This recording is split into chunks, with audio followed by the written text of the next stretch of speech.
සමාජයේ බොහෝ තැන්වලින් ඇහෙන බොහෝ දෙනෙක් පීඩාවටපත් කරන රෝගාබාධ ගැන ඔබ දැනුම්වත් කරමින් යන ගමනේ අපි අද සූදානම් වෙනවා ආතරයිටිස් රෝගාබාධය ගැන කතා කරන්න. ඒ වෙනුවෙන් පාරම්පරික ආයුර්වේද වෛද්‍ය පූජ්‍ය අමනුගම නන්ද ස්වාමීන් වහන්සේ අපිට කියනවා. ඉතින් මේ බහුල රෝගී තත්ත්වය ගැන අපි රෝගය ගැන කතා කරන්න කලින් රෝගයක් හැදෙන්න හේතුවක් තියෙන්න බෑ.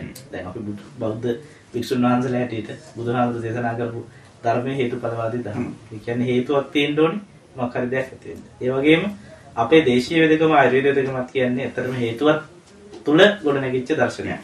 ඇත්තටම මේක වෛද්‍ය ක්‍රමයක්වත් නෙවෙයි හේතුවක් පදනම් කරගෙන ගොඩනැගිච්ච මේ දහමක් වගේ දර්ශනයක් තියෙනවා. එතනදී සංධි ආශ්‍රිත රෝගවල අපි විශේෂයෙන් කතා කරන දෙයක් තමයි ආතරයිටිස් කියලා කියන්නේ.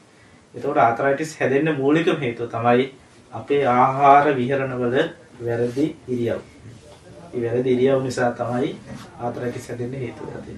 ආම දෝෂ හැටියට ආයුර්වේදයේ සඳහන් කරනවා. ආමේ කියලා කියන්නේ ගත් ආහාරය. ඒතකොට ඒක දෝෂ සහිත ආහාරයක් අපි අරගෙන තියෙනවා. ඒ කියන්නේ අපිට නොගැලපෙන වෙලාවක් තුල නොගැලපෙන ආහාරයක් කරා සමහර විට.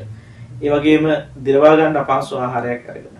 ඒ වගේම අපි විකාල භෝජන ගැන කතා කරනවා අපේ මේ සිල්වලදී. ඉතින් අපි කාලයක් නෑ අපට ආහාර. අපේ ආහාර සංස්කෘතිය අද වෙනස් වෙලා තියෙනවා.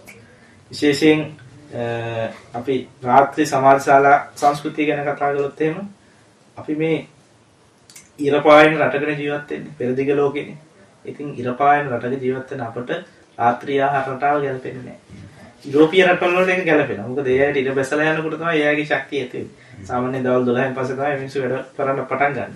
ඒක තමයි ඒගොල්ලන්ගේ ශක්තිය තියෙන්නේ. නමුත් අපි උදේ ඉර පායන, හවස වෙනකොට ඉර බැහැලා යන සංස්කෘතියක් තියෙන රටක් තුළ ජීවත් වෙන පිරිසක්.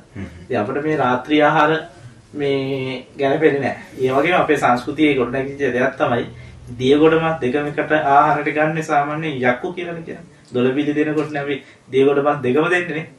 ඒ කියන්නේ දියගොඩමත් තියෙන්නේ මස් කියන්නේ අපි ගොඩබිමේ ඉන්න සතුන්ගේ මස්. දිය කියන්නේ මාළු. ඉතින් ඉස්සෝ දැල්ලෝ ඔය ඔක්කොම දිය මස් හැටියට ගන්න. ඉතින් ඒවා දෙකම එකට ආහාරයට පරිභෝජනය කරන්න හොඳ නෑ. නමුත් අද දැන් අපි දකිනවා මේ විකුණු සංස්කෘතියත් තුළ මේ රයිස් එකක් බුරියානි එකක් එහෙම ගත්තොත් එහෙම ඒකේ තියෙන්නේ ගොඩාක් මේ සමාජ ජාලා තුලත් අද මේ ඒ ආහාර රටාවන් ගැන ප්‍රචාරණය කරනවා.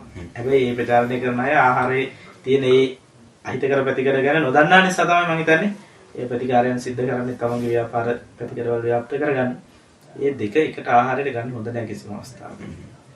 අපේ ශරීරයේ ඇත්තටම මේ පිට නිසානේ ආහාර දිරවන්නේ. අපේ ශරීරයේ තියෙන උෂ්ණයම යම් කොටසක් තමයි ආහාර දිරවීමට උපකාර වෙන්නේ. ඉතින් අපේ ශරීරයට දිරවා ගන්න බැරි අපහසුතාවයකටපත් වෙනවා. ඒ විදිහේ ආහාර රටාවක් අපේ ශරීරය ගත වී යුතුයි. ඉතින් ඒකෙන් ආම දෝෂ ඇති වෙනවා. ඒ කියන්නේ නොපැසූ දේවල් රුධිරයට එකතු වෙනවා. දිරවා ගන්න බැරි අමු කොටස් රුධිරයට එකතු වෙනවා. ඒ කාලයක් තිස්සේ එකතු වුණාට පස්සේ ලේත් එක ගමන් කරලා මේ ලොකු සංදිවල කුඩා සංදිවල මේ අමු කොටස් තැම්පත් කරනවා.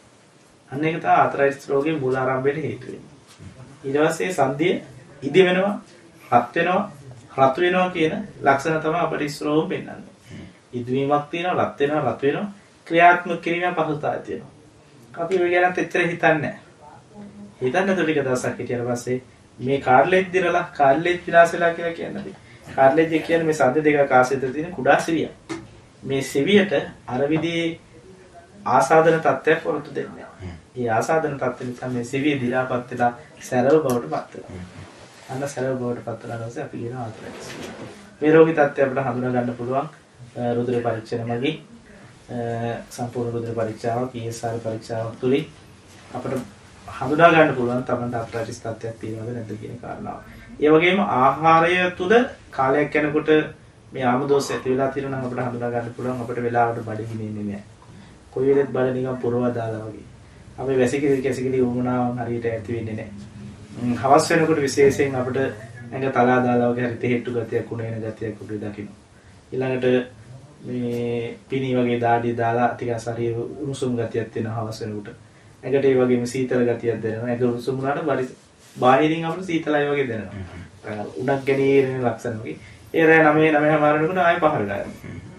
එවැනි තත්ත්වයක් කාලීනව අපිට දකින්න තියෙනවා. අපි වහාම ක්‍රියාත්මක වෙ යුතුයි. අපිට මේ විදිහේ රෝගාබාධයක අවදානමක් තියෙනවද කියන එක පිළිබඳව අපේ වෛද්‍යවරු හම්බෙලා අවශ්‍ය වෛද්‍ය ප්‍රතිකාර පරීක්ෂණ වලට යොමු වෙලා රෝගය හඳුනාගෙන ප්‍රතිකාර ගත යුතුයි. විශේෂයෙන් ආහාර රටාව තුළදී උදේ ආහාරය සහ දවල් ආහාරය රාත්‍රී ආහාරය පිළිබඳ අපි සැලකිලිමත් වෙලා ඊට අමතරව ඔය කෙටි ආහාර රටාවල් වලින් අහිතකර ආහාර වලින් අපි ඈත් වෙලා අර ආහාර රටාවල් තුන විශේෂ ලෙස අපේ ආහාර හැටියට දැකලා ඒ බොහොම සැලකිල්ලෙන් අපේ ආහාර රටාවට එකතු කරගෙන කටයුතු කරනවා නම් මේ රෝග සමනය කරගන්න අපට පුළුවන්කම තියෙනවා. ඒ වගේම රෝගාබාධයකට භාජනය වෙලා තියෙන කෙනෙක් නම් ඇත්තටම බටහිර වෛද්‍ය ප්‍රතිකාර තුළදී අපි දකින්නේ වේදනාශක ඖෂධ වලින් පමණක් මේ ඇතිලා පවතින රෝගාබාධයට ඇති වෙලා තියෙන තත්ත්වයන් වේදනාව සුව කිරීම සඳහා අවශ්‍ය කරන ඖෂධ විතරක් භාවිත කරන බව තමයි අපි දකින්නේ. නමුත් අපේ පාරම්පරික ආයුර්වේද දෙකම තුළ මේ ආම දෝෂ පැසවා යන්න අවශ්‍ය කරන දැන් ආහාර ජීර්ණ පද්ධතිය අක්‍රමිකතාවයන් මේ ඇතිලා තියෙනවා. ඒ ආම දෝෂ පැසවා යන්න අවශ්‍ය කරන මූලික ප්‍රතිකාර කරලා නැවත නැවත ඒ රෝග තත්ත්වය අර සංදි කරා ගමන් කරවීම නැති කරනවා. නැති කරලා සංදිය තුළ ඇති වෙලා පවතින ආ රෝග තත්ත්වයට ප්‍රතිකාර කරලා සාර්ථක සුවයක් ලබා දෙන්න අපේ කෂාය වර්ග පාවිච්චි කරන්න වෙනවා. ඒදී ගුලි වර්ග පාවිච්චි කරන්න වෙනවා. කල්ප වර්ග පාවිච්චි කරන්න වෙනවා. අභ්‍යන්තර ඖෂධ හැටියට. ඒ වගේම තෙල් ගැලීම් කරලා තවලා සංදි වලට පත්තු දාලා අපි මේ සංදි වලට ඇතිලා තියෙන විකෘතිතාවයන් සුවපත් භාවයට පත් කරලා ඊටමත්ම කෙටි කාලයක් තුළ රෝගීන්ට සුවය සලසා දෙන්න පුළුවන්. ඊටාවටම සංදි ආශ්‍රිත රෝග වලදී මේ ආතරයිටිස් වලට අපේ දේශීය විදගම තුළ පුළුවන්කම තියෙනවා. හොඳයි අපි වහන්සේට අපි නමස්කාර පුර විශ්වවිද්‍ය බුදු කරනවා. පුංචි වෙලාවක් වෙන් කරාම අවබෝධයෙන් යම් වෙනසක් ඇති කරාම ඔබට රෝග වලින් මිදෙන්න පුළුවන්. අපි තවත් රෝගාබාධිත තොරතුරු සමගින් ඔබ මුණ ගැහෙන්න බලාපොරොත්තු වෙනවා.